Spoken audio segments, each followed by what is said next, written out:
Hang on. All right. What were you saying about all this now? Okay. All right, so let me just sum up. So detector right now is garbage, but it shouldn't be garbage if they made the beach party effects onto detector. It's really what I wanted to push for. I'm gonna scarecrow it. I'm gonna link down. You're scarecrow now. All right, so yeah, so like if they put that on detector, I feel like that'd be great though, because not everyone would be, farmed up, so you wouldn't have the situation in the end where someone has 13 armors that they can craft, and it would still give them like, I think that'd be the perfect buff for it, because then you wouldn't have people getting teleport first like they always do. I think every single person gets teleport first, and you'd be stupid not to. But if you had detector and it did that effect instead, you would want to get that early so you can get all the farm first and then get something like a teleport. So it would kind of like shift the meta a bit, I think, too, which would be great. I don't know. That's just my 2 cents on it. I think Beach Party is great, but I don't think it should be a director ability. It should be great. All right, I'll give a really short version. I'll give a short version. I totally agree with Rabin 100% that I don't think they should be naked. I do think that should be a swimsuit thing. Absolutely 100%. I think it just kind of make a little bit more sense to me. The 2 times, I feel like it's just a little OP right now. I think it definitely makes a little bit more room for Axe Sharpener coming in, because if you kill somebody and you've already looted up a little bit, you get all their materials too that they still have left over. I think it brings Axe Sharpener into the meta. I like that. I do think it's a little bit bigger now, so I would say maybe either nerfing. I feel 100% nerf the chest. You should not be able to get like 2 med kits or 2 speed drinks out of a chest. I feel like that's kind of broken in my opinion for that. Warm coffees. I've seen someone with 8 warm coffees. Yeah, I've seen people walk around the cold zone for like that. I feel like that's a little much. Definitely trees and leather, 100%. That just makes sense for me. Other than that, I would say I think it's pretty good. Maybe shorten the time a little bit, barely, something like that. Otherwise, like how Rad was saying too, like you're able to make 13 armors. That's insane, man. You shouldn't be able to make 13 armors. So much. You should not be able to do that. I mean, at the max, maybe like 4 or 5. I feel like is a standard. Like, dude, you really did save up some materials, but like that many, dear God. Now, I do want to go on record, and my mod for that, and he watched it happen, was Razorline. I believe he's in the chat. I think I saw his name. Most of that was from the farm that he had done, but also, somebody else had died. He got their body, and obviously they had farmed as well. So I mean, he had more stuff that he could use. But it's just one of those things where I think that it's got too much. It kind of offers too much. If you, like what you had just said, if you make it not as long, I'm okay with that. If you make it less AP, I'm okay with that. Because if I can drop it at a 2 AP, then people don't have rank 5 lumberjack yet. If I can drop it beginning of the game, people can get ramped up at the beginning. And if you're trying to get beginning game fights, if that's what we're trying to do here, we're trying to push aggression. If you can make it a 2 AP, get rid of some of the time on it and get rid of the warm up. Just make it the double. I could see that. I just feel like, because not everyone would use it early game too. That's what, I mean, not everybody would, but I feel like that gives the director more power into that than, I have to wait until 8-10 minutes into the game, and now 2 of the people have rank 4, rank 5 lumberjack, because that's just the meta we've been doing for a long time. And I mean, a lot of people are saying, yes, Sharpen Axe has a place now. Yeah, I totally get that. I didn't see it. I didn't see it in the top 100. It has a place. It makes sense, but I didn't see it. I saw lumberjack because it's what everyone's running. All right, there was a question in chat. I can't confirm this because I've never seen them both run at the same time. Purple's probably just trolling. Does Beach Party double Manhunt loot? Or is that limited like electronics? I don't think it does. I don't think it does. I heard it does, but I haven't tested it. I can't confirm or deny that. If somebody has a clip of that or something, go ahead and send that in. Oh, no. Miss Isabella's in chat right here. She said it doubles. Okay. Confirmed. Wow. Oh, purple That should cyanide. not be My a thing. bad. My bad. Purple Not at cyanide. all. I'm sorry. I'm sorry. Yeah, I feel like she said that. Maybe I lied. I feel like I could have She sworn. said she didn't. Director's lying. Fake Not news, for purple. everybody. I It might have been apologize. moonshine. It might have been moonshine. I Fake swear to God, news, she said it. just like Axe Sharpener being meta. Fake news. I feel like she just confirmed. Nah. Let's just pretend it happened. Yeah, if it disables and somebody has a clip of that, please send that in. I can't. I don't think any of us can confirm that other than rumors. So, that would be incredibly game breaking. I feel like. Because what would you do? I mean, would you get 2 electronics out of that too? It's possible if it doubled. Your mic, dude. I heard you, but your mic. All right, thank you. All right, let's go ahead and talk about Shrink. That was a fun week that we had with Shrink. How do you feel about Shrink? That was a fun week that we had with Shrink. I mean, what I said. Everyone was trying it out. I had a great time watching everyone try it out, and then everyone's like, "Yeah, no, I'm not going to use this. Legit, I'm going to use it to kind of mess around." I think that the damage reduction was the problem that some people had with it.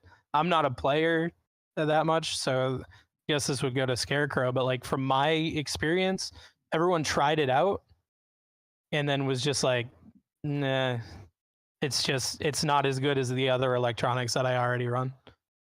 I found it that I agree with you. It's not as good as the other electronics that I run, but personally, I'd put it at like 4th. And it's like, it was a hard decision because it was either that or Arena for me. And I was like, well, I can't pass up Arena in a tournament. But I did replace it with Energy Shield. And I think that it's, in my opinion, a little bit better than Energy Shield, just because with Energy Shield, if someone hits you, you go flying, right? You still go flying as Shrink, but like it's really easy for someone to hit you in the bubble. When you're Shrunk, I would say that if you just keep a distance from someone, there's no way that they're ever going to hit you unless they get like extremely lucky with the hitbox, because they're going to have to use an arrow on you. And if you have enough arrows that you could just poke them down constantly, it's really good for like repositioning yourself. And I was thinking about using it myself in top 100 just for the fact that in sudden death, when there's like 7 people around, if you are the one unlucky person that like someone comes down and knocks you out of wherever you're camping, if you pop Shrink, no one knows where you're going, and then you pop behind someone, axe them, and get them out of position, it's a whole nother game.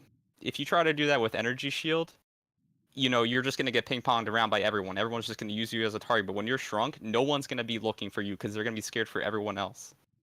And I think that could be a very good play. But like I said, I couldn't choose that over Arena just because of how useful Arena is, especially with like getting bodies and stuff.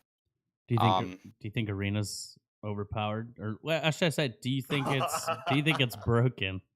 Yep. I like Arena for the fact that you can actually fight people in it now. The old Arena, there's no way. Like, it was just anyone who used Arena, the old one, I was just like, what are you doing? Like, I saw no point in it. This one I like for that purpose. The only thing I don't like is the fact that you can secure bodies, you can secure getting armor off and things like that. I don't know how they would change that, but it's just lame to me that like you can't pressure someone if they have Arena. They just pop it and then they just have like all this time in the world to med up and craft armors, get a body. They can hook a body to them and then Arena, and it's just, I don't know. That just is too good but too lame at the same time for me.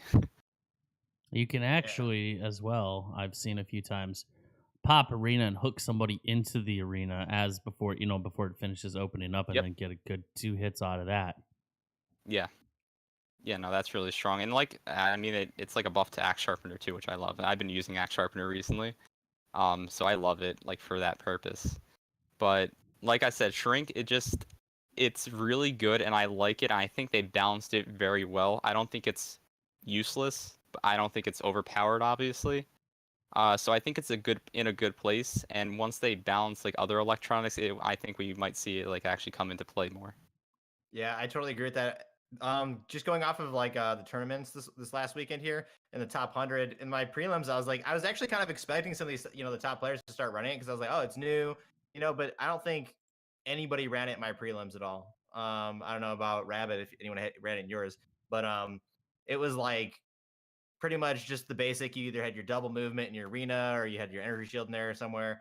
Like that was what I was seeing. And I do think Shrink definitely does have a place. I feel like its main use is for breaking armor, in my opinion. I really think you can just break armor with it because it's doing like you're not in that for the damage unless you have a maxed out axe sharpener, and at that point, if you have a maxed axe sharpener, then it becomes pretty viable if you're going for like axe swings. Otherwise, like that, break the armor. Or escaping. I don't know. I'm sure you guys have parried with it before. If you parry with somebody who's shrunk, that shrunk person goes flying across the map. They go pretty far. If you hit a boom shroom when you are shrunk and you use the power lead, you can travel a complete full zone within the matter of seconds. So, I mean, I think it's viable. I think it's actually good for movement, depending on like where you are placement in the map as well. So, I mean, I like it personally. Would I run it over Arena? Absolutely not. Arena, what? Nothing. Go ahead. That was my bad. Oh, I saw. Okay. Yeah, like Arena is 100% viable. Like it's honestly, I just feel like if you're not running it, I mean, it's just personal preference. I mean, but being able to hook a body into it, loot it, be able to reset yourself, make some armor, use a med kit, it's huge. So exposed. Shut up, chat.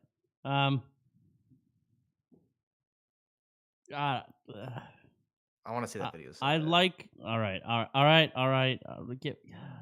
Okay. I want that shameless plug. Let me get through. It's Scarecrow's video, not mine. Yeah. Well, sure. Okay. All right. Let me get through one more thing. It's game breaking. People who don't know about it are gonna be like, "What the?" Real heck? Quickly, I just want to touch on like two more things from this. What do you guys think of the betting system that they had in play for that tournament? I think that's super good for spectators. I think it kind of brings like a new I mean, especially once you're able to spend that Darwin bucks on stuff.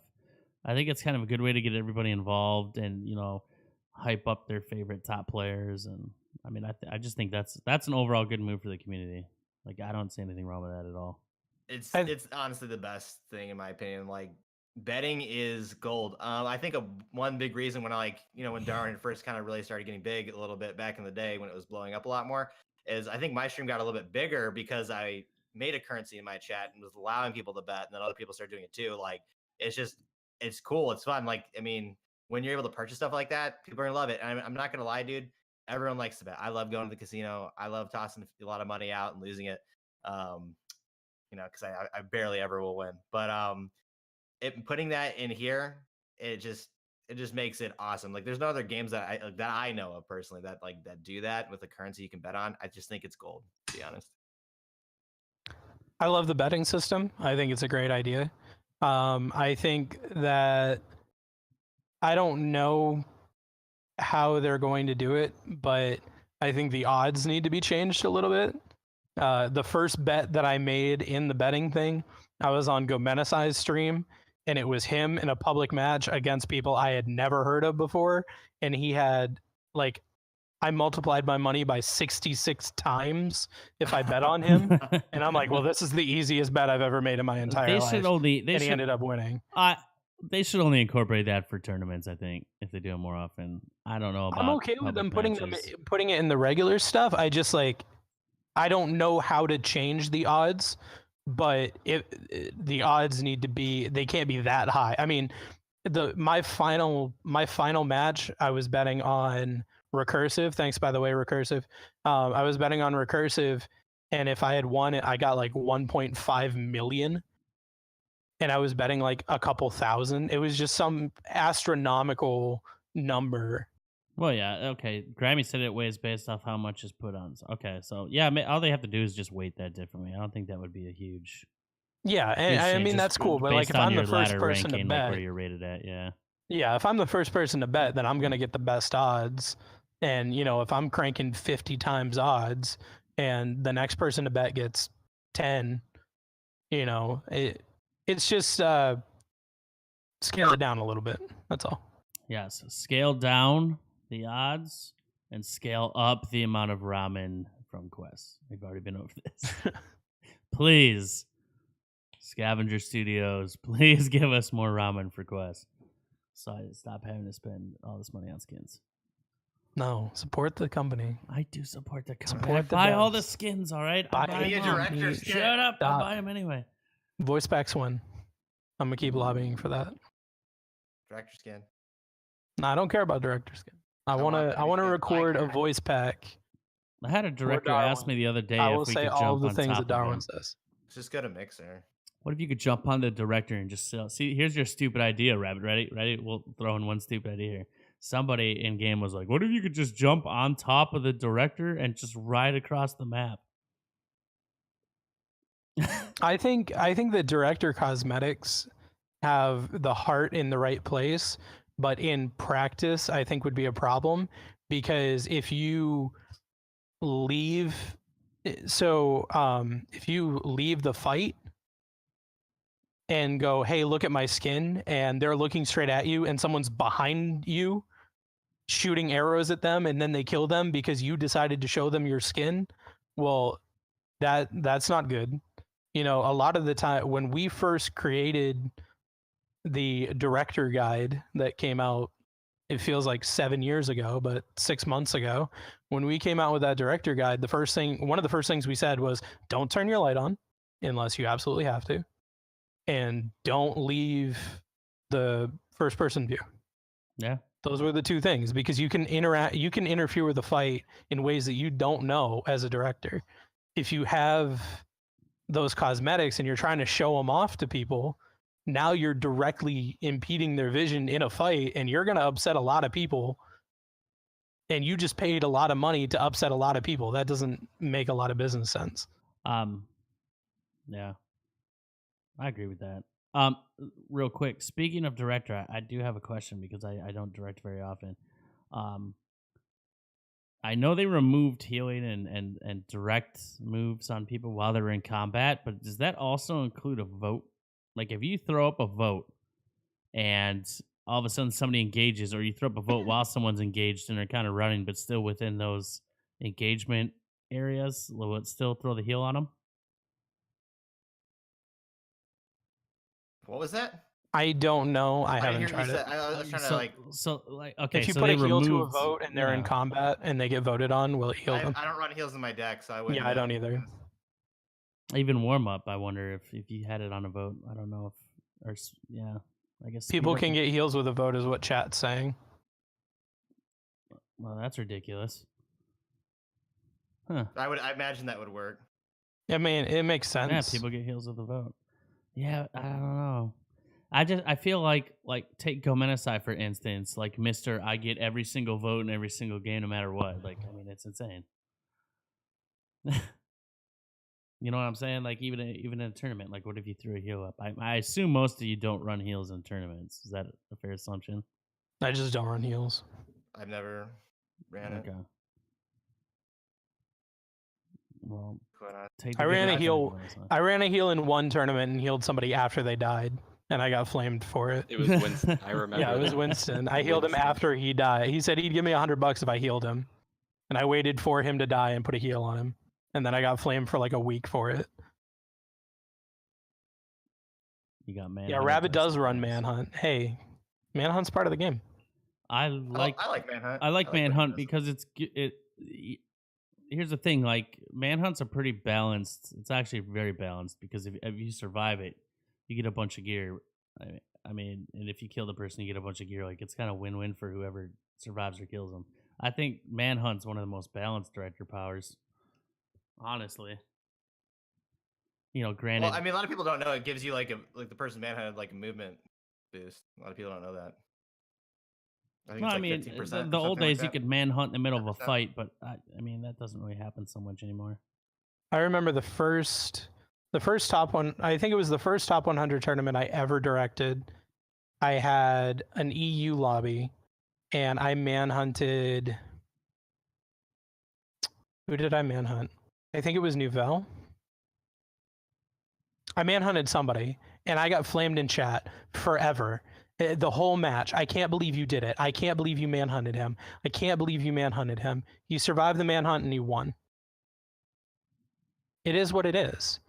It's a point of the game. No, Gomenesai, I've been casting top 100 tournaments for a long time, my dude. It's one of those things. It's a point of the game. I ran Grabstorm in this last top 100 tournament. It's a part of the game, you know. And obviously, I'm not going to put it in a situation that I think is going to be a problem. Normally, when I run a manhunt, it's early on in the game. It's not like in the final 5. It's not, you know, everyone's all geared up. It's not all of this stuff. It's something that I think is going to challenge people because they deserve to be challenged. All of the people that are in top 100 tournaments, and this is something that I've been saying for a very long time. To give you an idea, Director and myself have casted a bunch of tournaments. We've played a bunch of games. We've directed since the beginning. We know what we're doing. I mean, at the end of the day, we know what we're doing. And these people who are in the top 100 tournaments, they have gone through directors who have never played this game before, who this is their first game directing, who back in the day used to blatantly cheat, team with people, heal during fights. Back in the day, it used to be invulnerability during fights, direct manhunt, nuke lock people, zone lock people, all of this stuff. And people in the top 100 tournaments have gone through all of that and still made it to the top 100. So if I put a manhunt in a top 100 tournament, you've already dealt with it. And chances are you've already dealt with it with these people in the same lobby, because it's not like you're playing against other people when you get to that point. So this isn't anything that they haven't seen before. So like, flame all you want. It's great. I love it. It's wonderful. But they've seen it before. Gomenesai's seen it a million times. I mean, whatever he wants to say. Steph Knight, I guarantee, has seen it 100 times. Nouvelle had seen it 100 times. And back then it was, you get manhunted in the middle of a fight during the final 3. And then they invulnerability the other guy. I don't do that. God, I forgot There's a that was difference. even a director power. Do they still have that shield one? No. No, They haven't had that for a long Oh time. my God, I was gonna say, I haven't seen that in forever. I didn't, shows you how much I direct. Actually, like, one of my favorite things to do, I'll probably get flamed for this, but like, I know, I think Rabbit already has something to say. What I like to do is, like, I'll be like, the body, before you can hook the bodies out, I'd be like, hey man, do you want to go walk on the lava and get that body, bro? And they'll be like, yeah, man, I'll invincible you. And they go in. I actually got somebody, I think it was a month ago. I was sitting in the lava with my director drone, and I was like, hey dude, hop on top of me, man, I'll give you a lift. And he straight just fell in. I was like, oh my God. So I don't know. I think that's the funniest. You're actually a troll. Like, actually. Oh. Before I move on, I actually forgot to mention that something video earlier. No, not the video, but I'll get to that. Yeah. Arena, if you jump while using an arena, you'll actually stick people inside of it because it will form at the bottom of you, and whoever's near you, it will stick their body half in and half out, and they can no longer move. So I'll probably have to send that in at some point because that's actually happened to a lot of people. I've done that just today, actually, and I felt so bad I let the guy go. I was just like, I can't do this. I don't have the heart for that. You're not a savage. It's okay. What a good guy. But then we're gonna show him the video and show him that. Yeah. I'm actually. I'm like so psyched because like people who don't know about this are gonna be mind blown. So that's why it's like. Okay, and last thing I just want to talk to you because we all know what everybody knows the improvements and the axe and all that stuff. What do you think of the new reporting system with the auto mutes and stuff like that? Perfect. I think it's good. I got into a lobby. Being an enforcer, I think it's good. I got into a lobby with somebody that was auto muted that I apparently have reported before.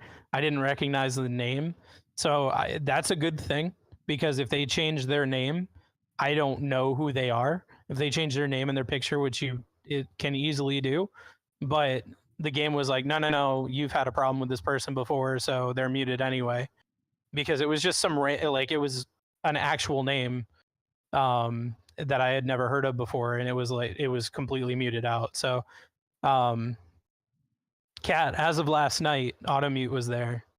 So yeah, I've seen auto mute. I just saw it this morning. Yeah. Yeah. But yeah, no, it was great. I mean, goes off of Steam ID. Yeah, that makes a lot of sense. Well, I think it's all. I came into the same situation. I had somebody auto muted. Now somebody told me, and I don't think this is true. Somebody told me that if someone gets enough reports on them, it auto mutes them. So if they join your lobby, they'll be auto muted anyway or lose their talking privileges for a while. Is that a real thing?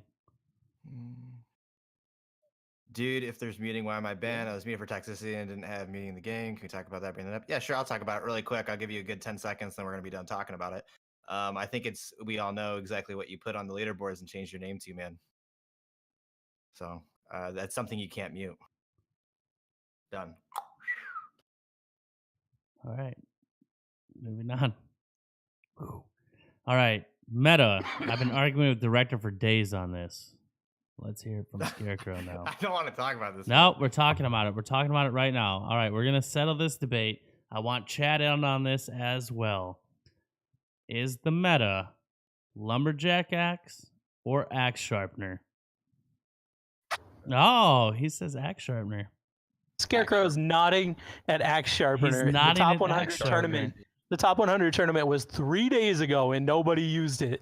I used it. Okay, no, Scarecrow used it, and let's just say he got not only the most kills, but he got the most damage. Did I not just say nobody used it?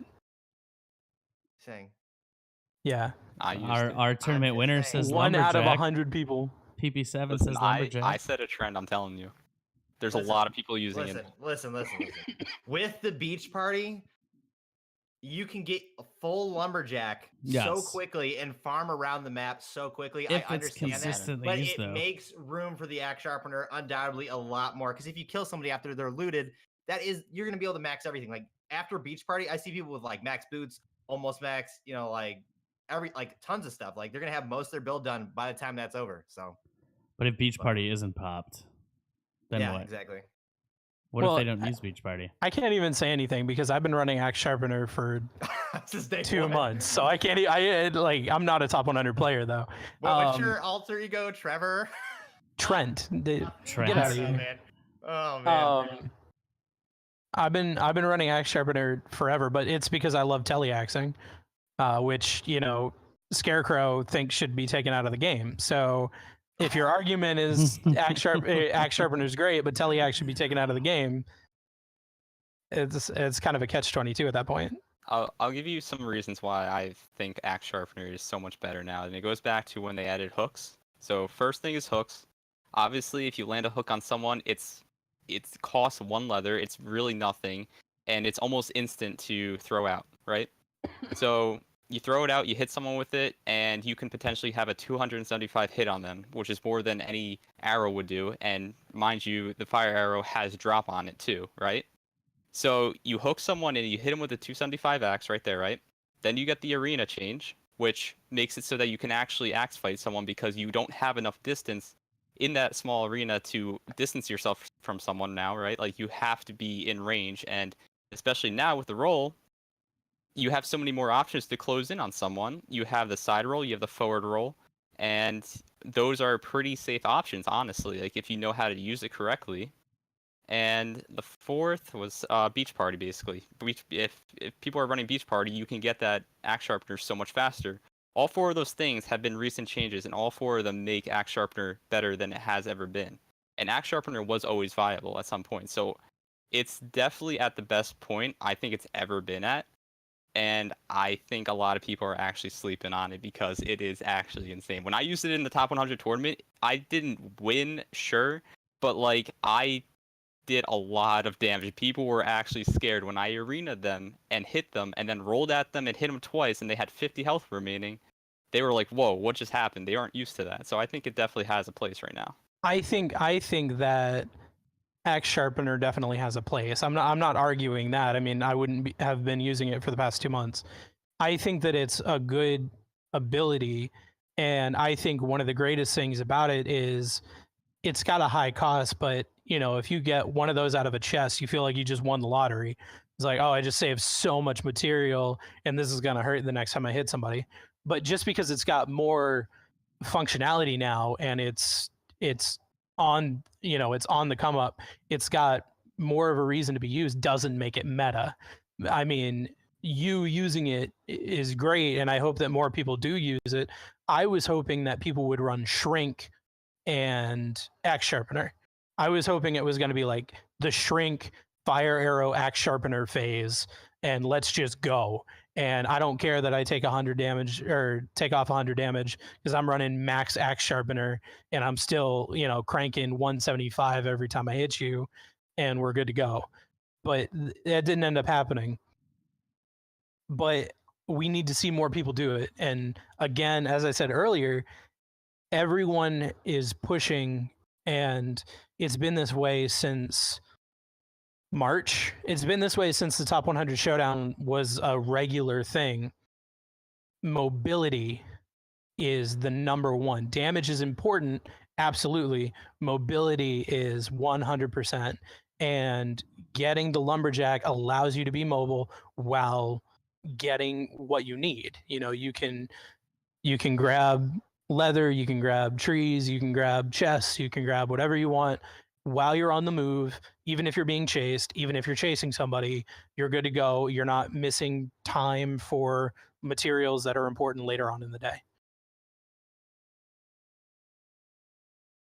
I can see that. Yeah, no, definitely. Come on, guys. I was on a good rant, and now you guys are flipping each other off. And whoa, that's not what was happening. 47 was flipping you guys off. No, I wasn't. I was flipping the chat off.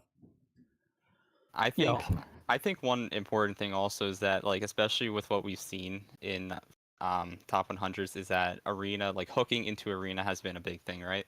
So that kind of takes the big factor of what lumberjack was. Remember, lumberjack was strongest because of, first, the armor that you were able to craft faster, which they got rid of. But I think the next biggest thing is taking bodies, right? Because it's a vulture fest in a top 100. So taking a body as fast as you can is super important. That's why a lot of people ran lumberjack. That's, I would say, the main reason. With arena now, how small it is, and the fact that you can hook a body and then arena, it gets rid of that kind of window. And if you're running axe sharpener, you can still take the body as fast as you possibly can.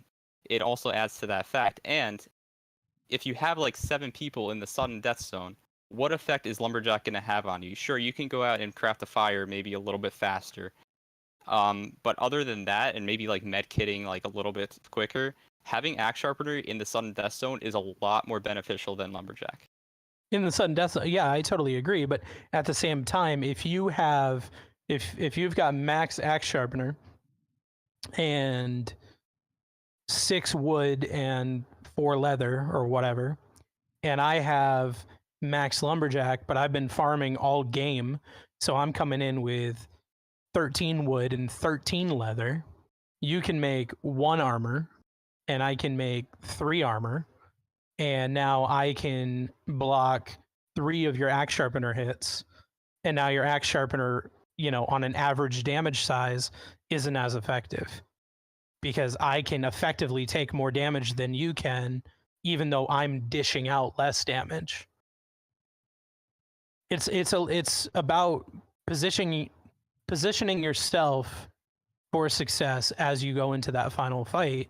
That a lot of people, I hate to bring his name up. I know chat is going to explode because I always do. Every time I bring his name up, oh my God, I'm so ready for it. But Jatobo, you use him as an example. He's always been an example. The dude farmed for 30 minutes, and that's all he did. And if somebody was in a fight somewhere near him, he would swoop in on it, get the kill, scavenge what he needed to get. And I'm not even joking.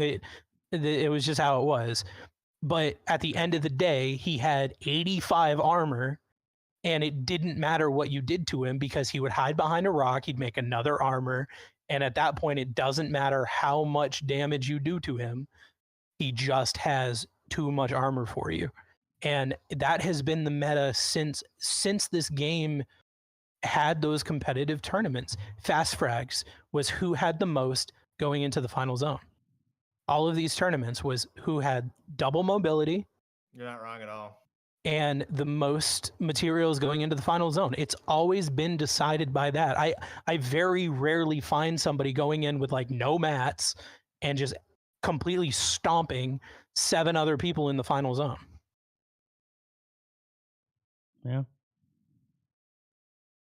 That was before they nerfed, though, wasn't it? That was before they nerfed the crafting speed on armor, but I mean the game has still remained the same.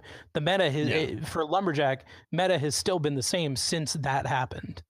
Meta glider has been the same since the infamous tournament. I don't even have to talk about it.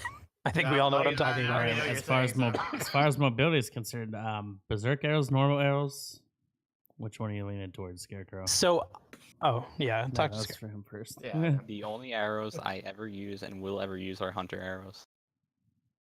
It's just my play style, honestly. Preach. So I think if I had to have a tier list for them, it would be hunter arrows, probably Berserker, then fire arrows, then normal. I think normal arrows are trash, straight up. I don't get why anyone uses them.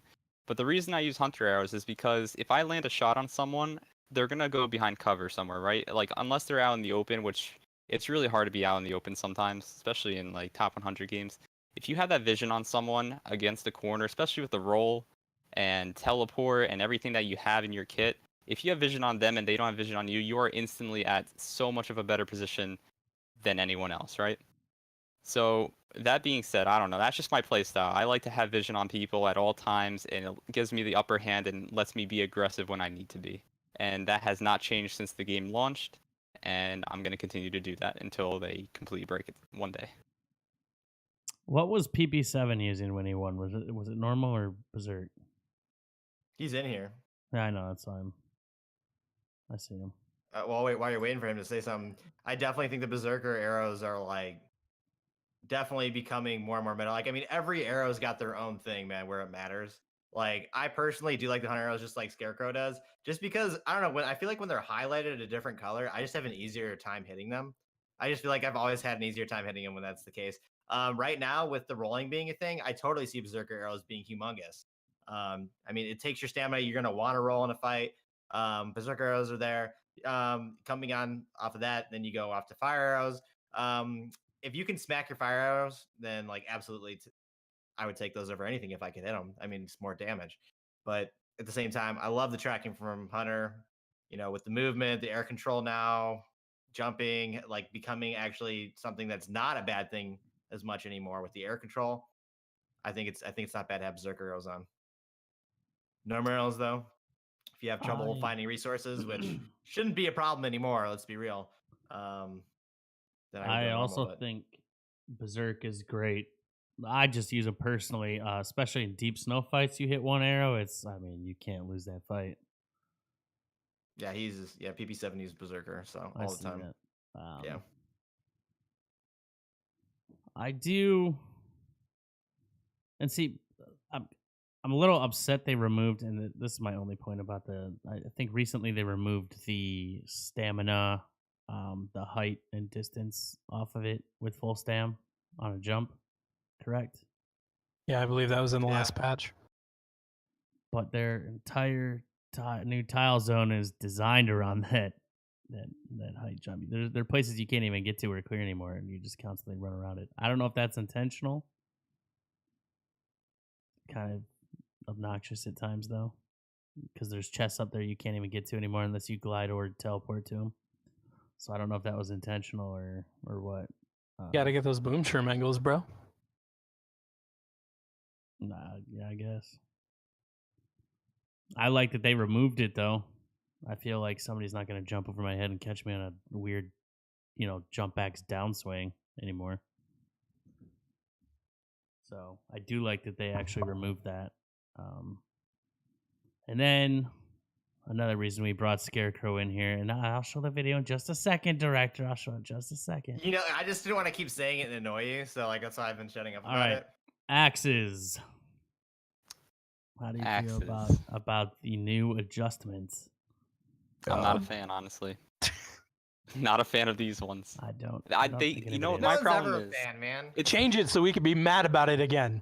The problem for me is I thought the axes 2 patches ago were fine. Even the ones last patch where they made the range like very close to you, it took a while to get used to. I thought those were fine too. I think these ones, I don't know, like there's some still very sketchy situations I get myself into. And the fact that they got rid of like the directional axe where like you can't swing up or lower anymore, because they're waiting to get animations in just doesn't make sense to me, that they don't keep it in and then put the animations in when it's ready, because now the game's reverted to a worse state, in my opinion. You can't hit boom shrooms in certain angles anymore, and if you're at a higher like elevation than someone else on a slope, you're gonna lose the fight because you can't aim your axe downwards. So it just makes no sense to me, that change, and I think that's the main reason I hate these axes. But yeah, like I don't know, just axes in general have always been. There's only one patch, like early in like May or April or something, that I thought they were terrible. Other than that, though, people just need to learn the axes, and that's just like straight out. People who complain about axes aren't playing it right, and they just need to stop complaining about it and actually take the time to learn why they are dying. It might be ping based, but that's just what's going to happen. If it's not ping based, then how is it going to make any sense, you know? If I'm at a lower ping than you, of course I'm going to see things faster than you, but there's no way for them to fix that, right? They just have to compensate for it, like many people do. There's people on EU that like come over to NA and they dominate. What's his name? VX Sta from Oceanic. He comes over and he does amazing sometimes. And on his own server, he can't hit anything. Like I went on his server, and he was not used to like the short ping that he had because he just can't find a game over there. And so it's something to get used to, definitely. And I think people just need to like actually man up and learn the damn axes for once. I agree with that 100%. You're not always going to like what people implement into a game, but there are ways to learn it. So, yeah, like you said, like even though axes are janky, you can still learn the jankiness of the axe. Yeah. 100%. As far as the inconsistencies go, I believe that's what they're working on. There's really nothing you can do about an inconsistent swing. But, you know, as far as I know, they're working on that. And that's part of the big issues, the inconsistencies, whether or not, you know, like you're a centimeter ahead and it doesn't register the hit or not. Not much you can do about that other than just play through it. That's all you can do. Rabbit, I see you down there. What? I see you down there. You see his face? I saw it. Oh my goodness. He's turning red. He's turning red. It's just like... Uh-oh. Here we go. I'm ready. Darwin players have the shortest attention span of anybody I have ever seen in my entire life, and it's amazing. I love it so much. I think when it comes down to it, they're going to do this one thing to the axes, and they're going to, because they do their best. Coding is difficult. Coding two moving objects connecting with each other is difficult. And then they're going to do the best that they can to deal with the ping, deal with the angles, deal with the hitbox, deal with the animations, deal with all that stuff. They're going to do everything that the Darwin community says, please do it. They're going to come out with a patch. They're going to say, we worked really hard on this. Please accept it. And the Darwin community is going to say, no, revert it back to last month. Please, oh my God, you've broken everything. Go back to and they're going to be like, axes. what did we do? We did exactly what you wanted us to do.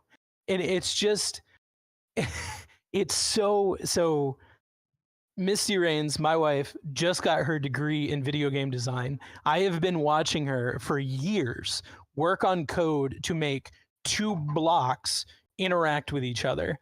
And that by itself would make most people in this chat's head explode. The amount of code that needs to happen for two objects to interact with each other is insane. And then you add all of the variables, movement, ping, altitude, speed, animation, all of that stuff. And then I'm going to say it again. I'm going to say it until I'm blue in the face. Scavenger has like 20 employees. You are asking probably two coders to change everything tomorrow. It's not going to happen. They're doing the best that they can. Chop, chop, guys.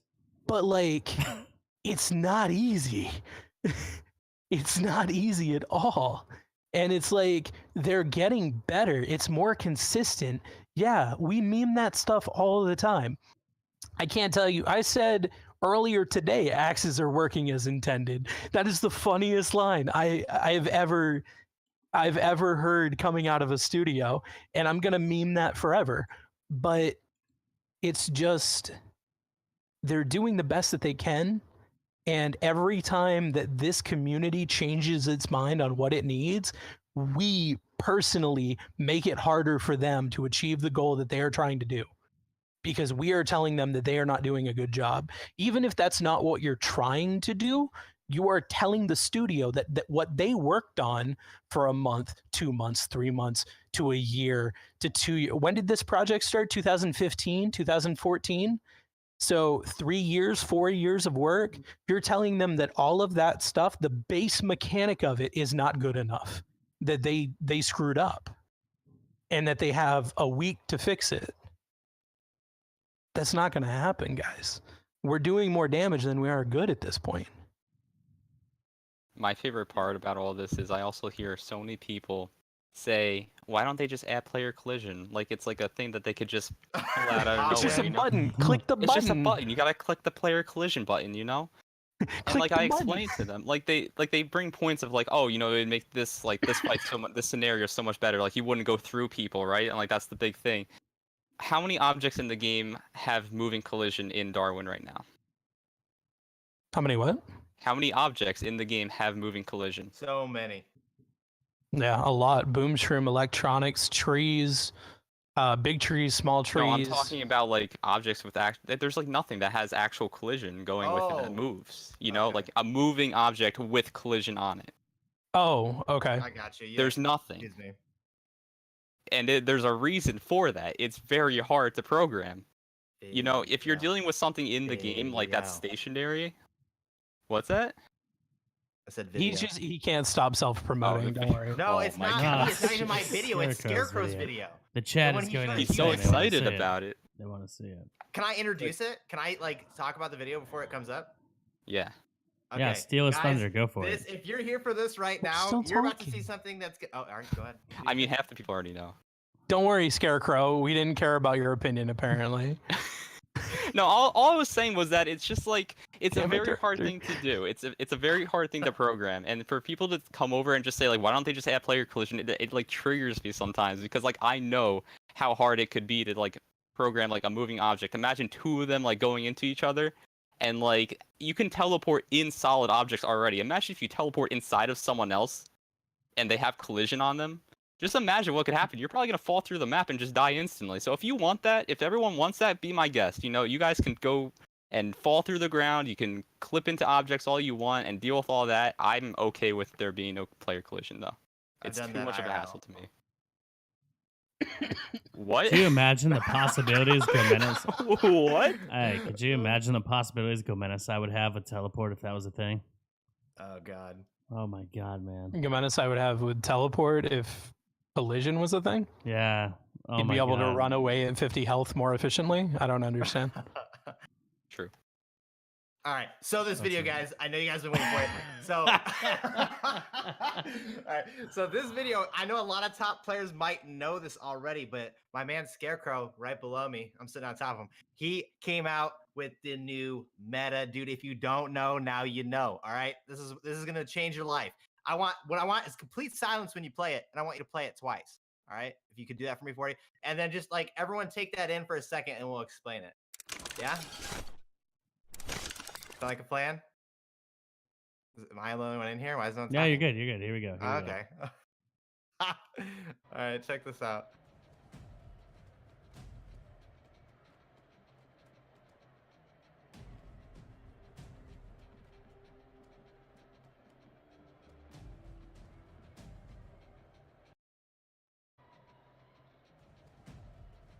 They're both sprinting.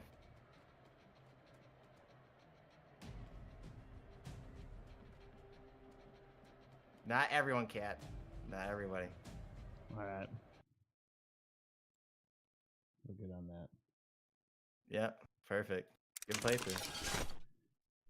I can get rid of that video and I can open the chat up a little bit. I'll let Scarecrow's video. I'll let him explain it, but like I just think that's badass. Scarecrow, go ahead and explain. So I discovered this because a lot of the times I would sprint and I would not go fast. I was a slow boy, and I was not meant to be a slow boy.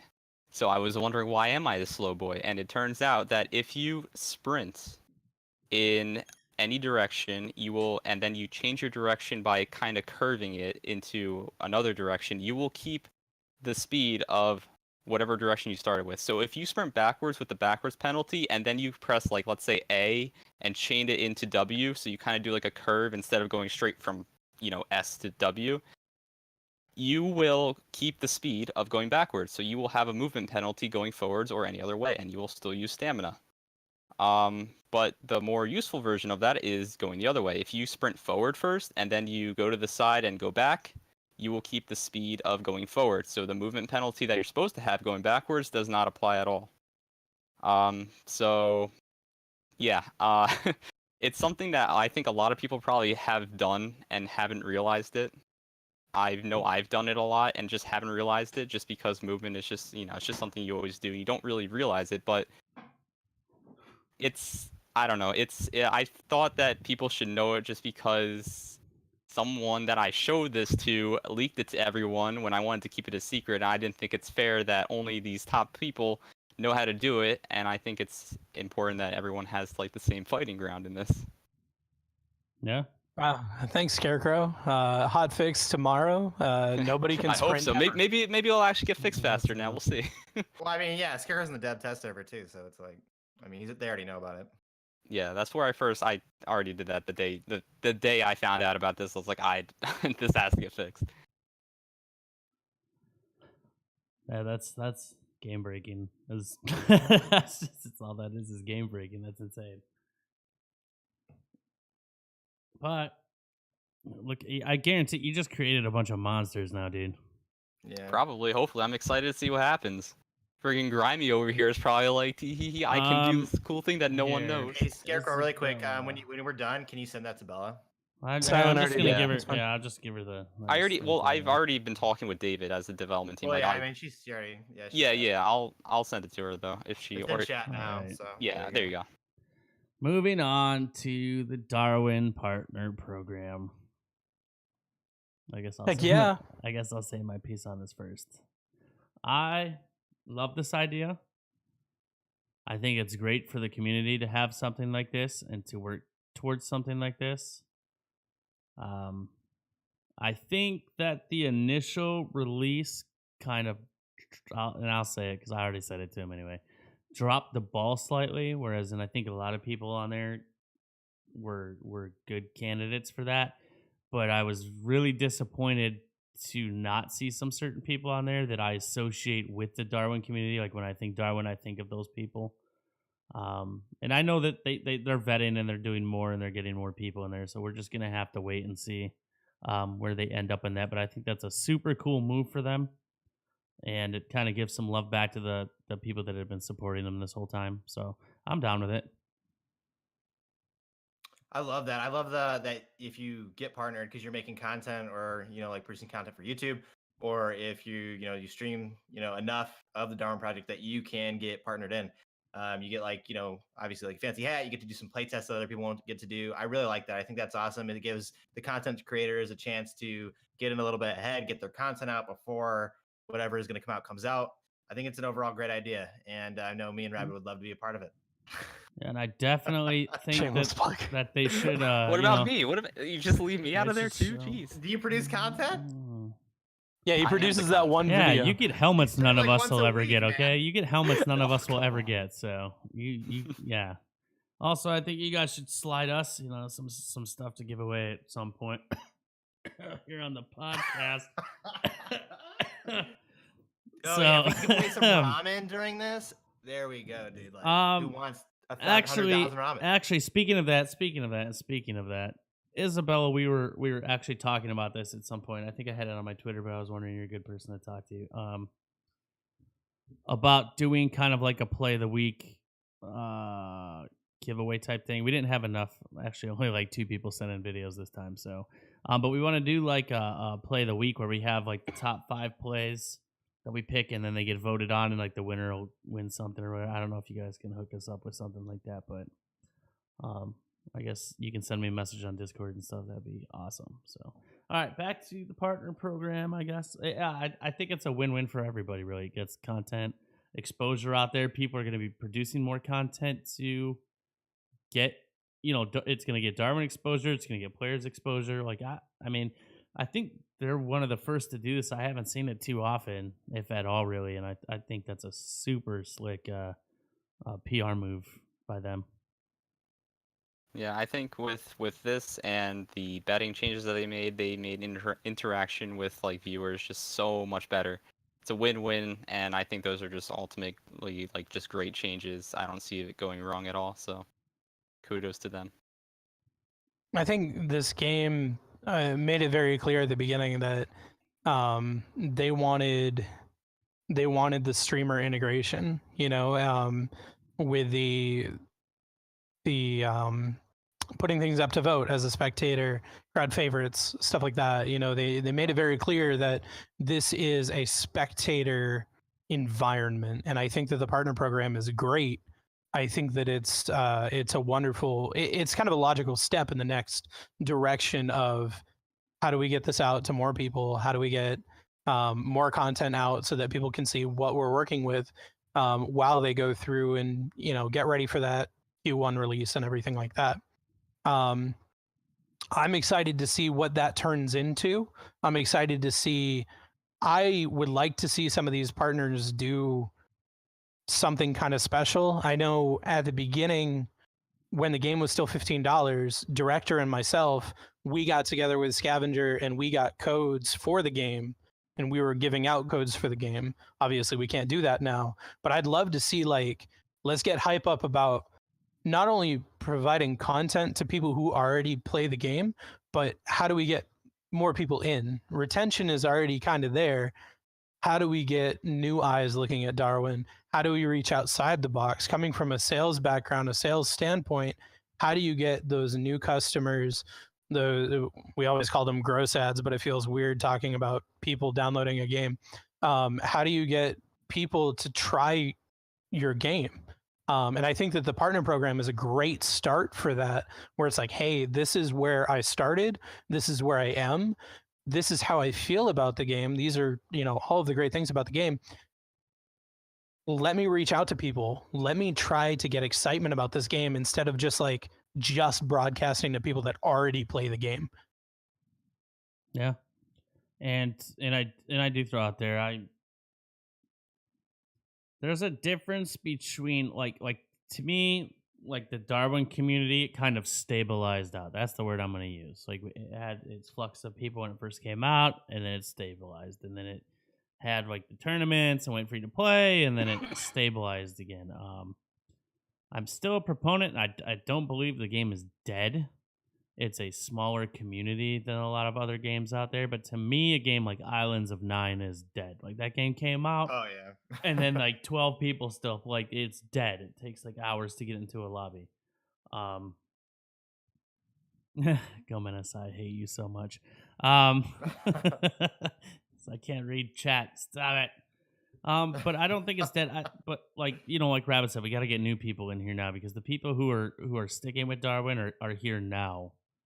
And a lot of us all know each other and we're cool with each other, and some of us, we troll each other and stuff, but it's all in good fun, and there's really not, too much craziness that goes on. But getting new people in the game is gonna, like Rabbit said, like the partner program is a good way to get people to say like, oh, I'll start making content, like I'll give it a shot, like what's this all about?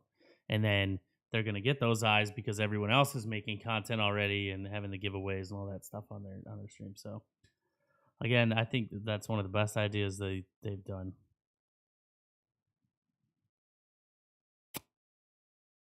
Yeah. Awesome. Let's move on. Moving on. I don't want this to be like. We're almost done. We're almost done. We only got 2 points left. All right. The director experience. Okay. This is mostly for Director and Rabid, because I believe me and Scarecrow are mostly players, and I don't really direct that much, and I don't think he does either. Minus, and I've been saying this forever, and like I said, I'm in talks with somebody on trying to get like a duo system set up, but they're working on that kind of right now. It's like a share screen thing. But I think like the biggest thing for me would be to add a spectator mode. They already have it in the game. They already have spectator mode in the game when you die. But to transfer that so other people could get a code to watch the game, kind of like a private lobby type spectator thing, so that it doesn't take away from the director. The director can focus on their game and doing their thing right in the tournament, but have kind of like a side panel of a couple guys that can analyze the game, and they can talk during the game, and they don't have to multitask, and their sole purpose is to just talk about what is going on, how the fights are broken down. I think that would be an incredible thing for Darwin to be able to do. But as far as the director experience goes, what could they do to make it better? Because I know directors sometimes get a lot of hate. So what do you guys think they could do to make the experience a little bit better for directors? What do you mean? What describe what you're saying? Like make the experience as of just far directing as games better? I mean, you guys are and as far as like anything they could implement to make your lives a little bit easier as a director, instead of just a panel of here we go, drop. Like, is there anything you want specifically added in for directors? I would say, like, me and Rabbit had a few conversations about this before. Just like different powers. Like, I mean, I know Rabbit's come up with some powers. There used to be kind of like a directors union a little bit back in the day that me and Rabbit were a part of, but like a lot of those people don't direct anymore or whatever. But basically, like, there's powers that like we've thought up that we thought would be a great addition to the game that that I don't know if are getting implemented or will ever be implemented. But I would say like letting bigger directors in the game, like, sorry, just a second. Yeah, Steph, chill out, bro. Yeah, Steph, watch the language, man. No, not even that. Chill out. Okay. Oh, I see. All right, I see what you're continue. saying. Yeah. What was I saying? With the director's powers we want to see. So basically, we want to see certain powers come in there, and if we had a little bit more, I would say like when I think maybe getting contacted by like some of the devs and things like that, or a little bit higher people, like, hey, what kind of powers do you think would make the game go better? Just because out of all the matches, Rabbit's got a ton of matches under his belt. I had a lot of matches under my belt.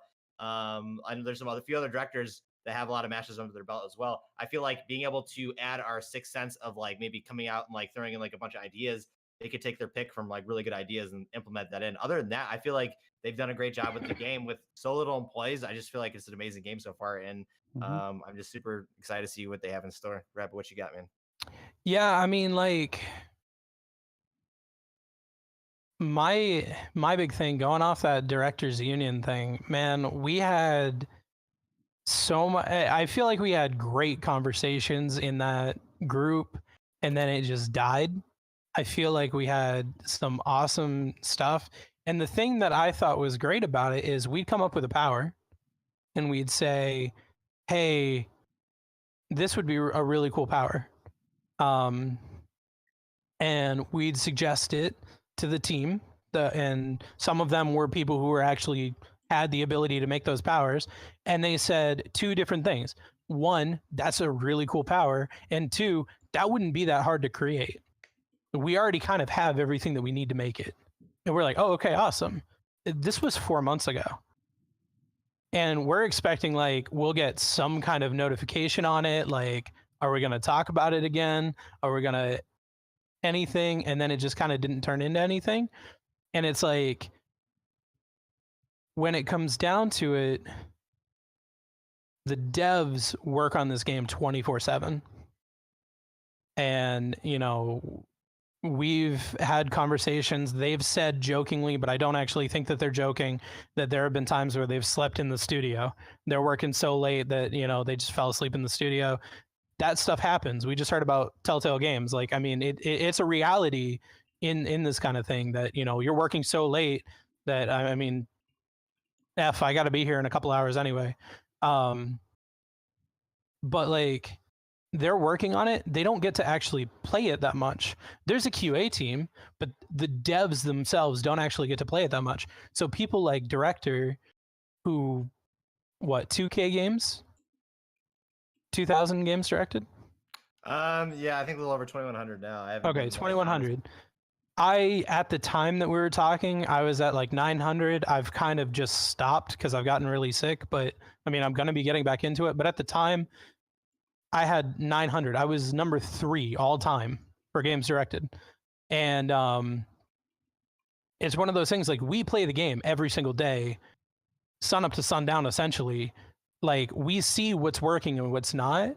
We're trying to help We're not trying to add powers that we don't think are going to work. And then it was like, yeah, absolutely, let's add them. That sounds great. And then it just kind of turned into nothing. And like, we want to, at the end of the day, directors want to help. We are the supports of this game. We don't play the game.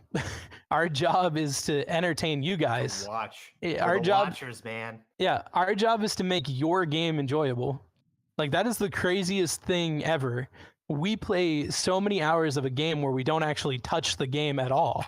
We don't do anything. We literally, it's our job to make your experience better. And that's all we're trying to do here.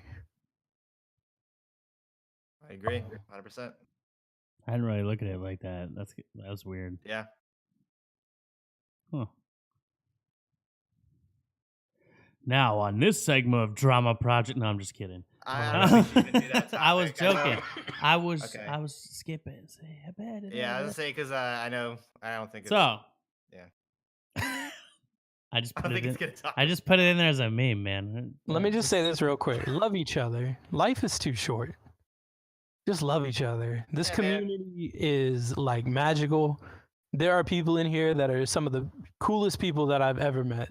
And I think that goes for everybody. Just freaking love each other. Like, we don't have a lot of time here, realistically speaking. You never know, like, the last thing that you're ever going to say to somebody. So just, it's not worth it.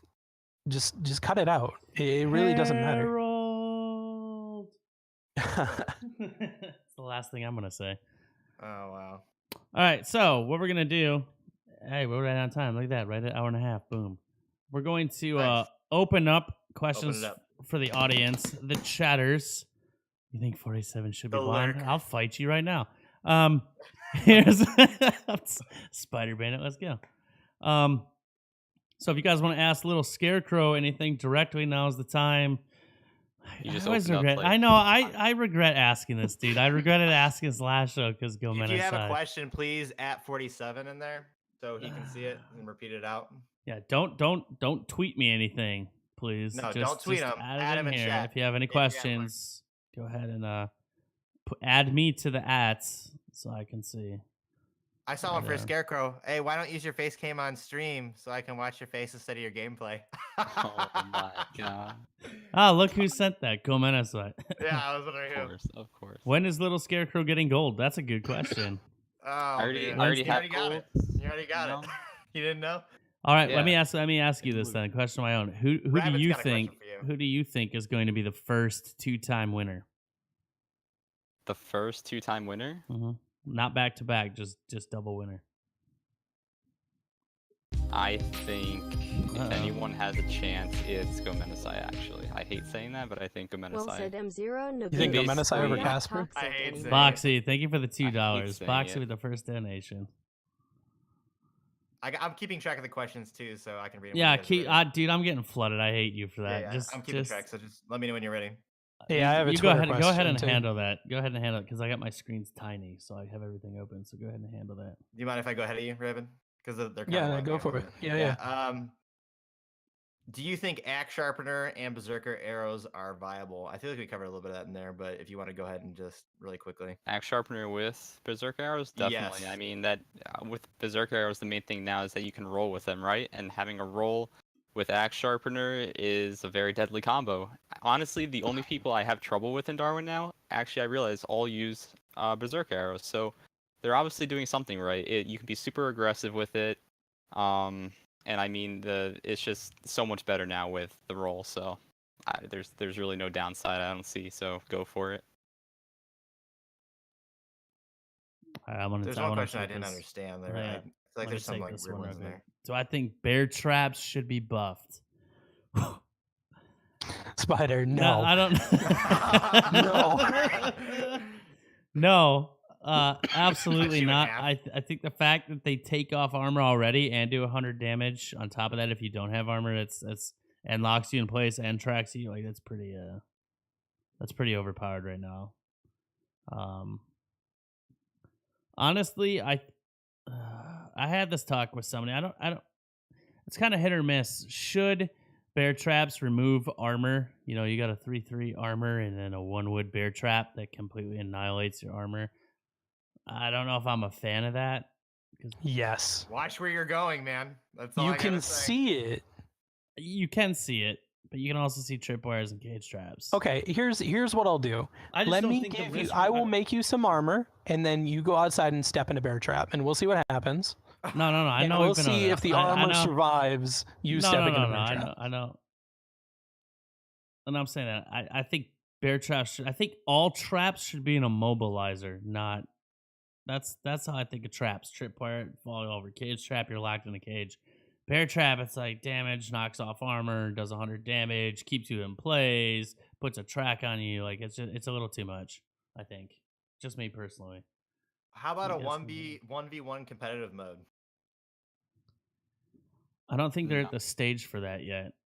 But what would you? I mean, what would you think? I about think it? if they had more of a player base and more funding, that would be something they could add in for fun later. But I think they have more stuff to focus on right now. Can we make my lava bridge map? Thanks. Yeah, hang on. Right? I'm saying, man. 5v5 bridge over lava, axes only. That's like Let's brings go. me back to the private game days, man. Exactly. Let's go. Okay, I have a question from Razorline. What is your take on the instant cast on hook? Is there a new juggle meta? I think I have seen this way too many times. I think that there needs to be some kind of cast time or cooldown on hook. I've seen people hook, hit, and then you're just kind of stuck in a loop, and that's it. And especially now, I mean, you're just discombobulated. You don't know what's going on. You went flying forever. I think there's just too much. I think for it only being one material, there's just too much upside to it without some kind of some kind of cooldown. What do you think, Scarecrow? Yeah, I actually haven't seen too much of that problem of like spam hooking. One thing that I've seen, I know Slick does this a lot, and I get mad at him every time. I don't know if he still does it, but he would, draw his arrow, he'd shoot it, and immediately after would hook, and then draw his arrow again. And there's very little you can do about that unless you get behind cover. There's no way. If he misses an arrow, that's usually your opportunity to come back and draw your own arrow out, right? Or do something to come back. But when they can queue up a hook right away, and I mean they added the delay to it, so it's a little bit better. But still, like the fact that you can queue up a hook right away is super annoying. It's very hard to counter, and I think that people are saying like they wanted to take hooks out of their their kits, and I was like, what are you doing? Like hooks are amazing. So I think that they could definitely still be tweaked a bit. They're definitely very viable right now though, Do you think Snowball should be able to put fires out through walls?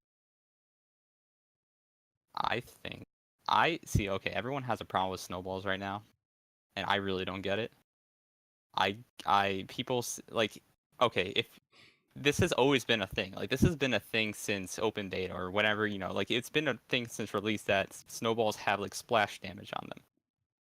I learned very early on that you should never build a fire next to a tree because if someone hits the tree with the snowball, it's going to put out the fire. So it's just always been a playstyle that I've always had to just play against, like, and if you build a fire out in the open, then you can hit the snowball, you can deflect it back at them. I don't see it as big of an issue as it is, Okay. Let me see here. Somebody asked. Slick actually asked.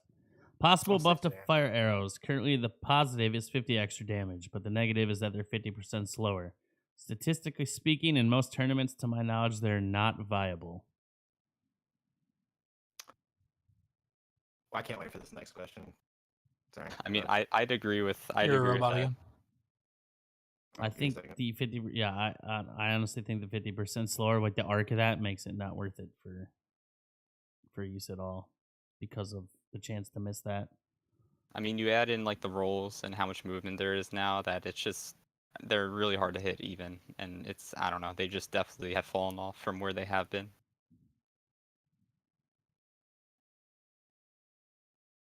Am I roboty still? No, you're fine. No, you're fine. Okay, I see that. I really liked Fizzy Wiz's question that he just put out right now. I think that is actually pretty cool. Should there be a cooldown on how fast you can craft an armor, or should armor spamming be all right because you've earned the loot you farmed? That's a really cool question. I think it's fine right now, honestly. Depends. Are you crafting 13 of them? That's what I'm saying. That's true. With the beach party. That's why I was bringing that up. I was like, wow, I actually really like that question. All right, in my opinion, if you have enough time to craft an armor, I think you deserved it at this point. You know, the fact that lumberjack has no effect on it now, the fact that you can get away and craft the armor, you would have either had to use an electronic to get away from someone, right? Or arena yourself is still an electronic. And if not, then the person who's chasing you is not doing a good job. They didn't catch up to you in time, and you had time to get off that armor. So it's a strategic thing that I actually think about a lot. Like when I'm fighting someone, I won't use the teleaxe right away because if I know that they're gonna run away if they're low health, I want to chase them. I'm not gonna waste my teleaxe and then let them teleport away, and I have no way of chasing them so that they can craft another armor. I think it's a strategic thing that people just have to get used to. I don't think that having a cooldown on it is a good idea. I like it the way it is. Yeah, PP7 said a What C cooldown on armor would just make people run away and wait for armor to come back. What if they added like a diminishing return while you're in combat? Say again? What if they added like a diminishing return on armor crafting while you were in combat? So the first one could take you like a second, and then the second one would take you like 1.3 seconds, and the next one would take you 1.8 seconds, and just kind of lower it down so people can't just spam it over and over and over. That's another like coding issue, I think. No, I'm just asking about the idea. Just in general, the idea of it.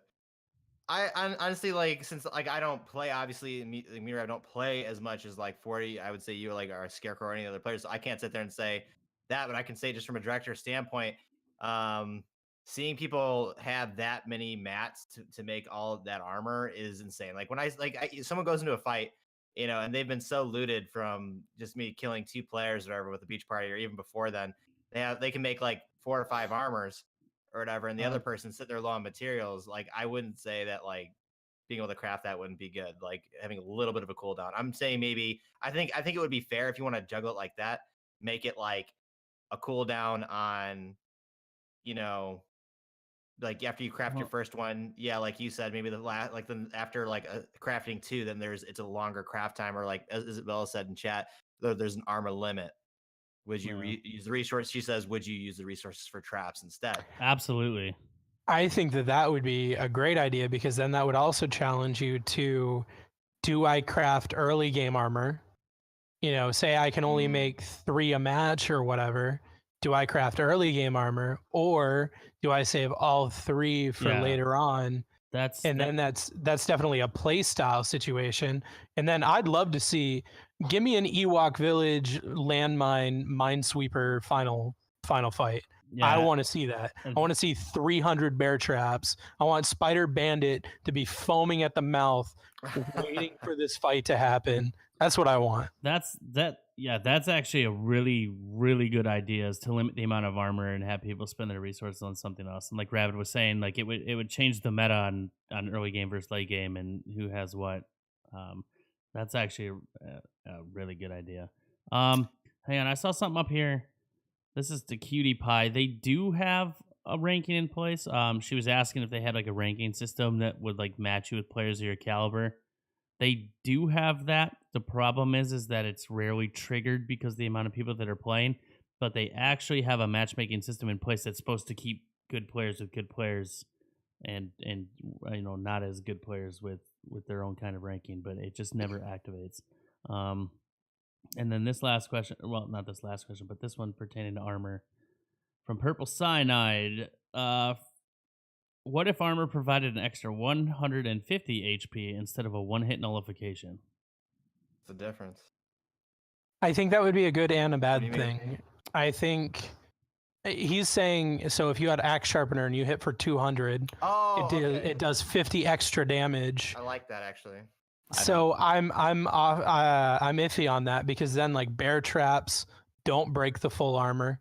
You've still got 50 armor. It kind of forces the hand on Axe Sharpener meta at that point.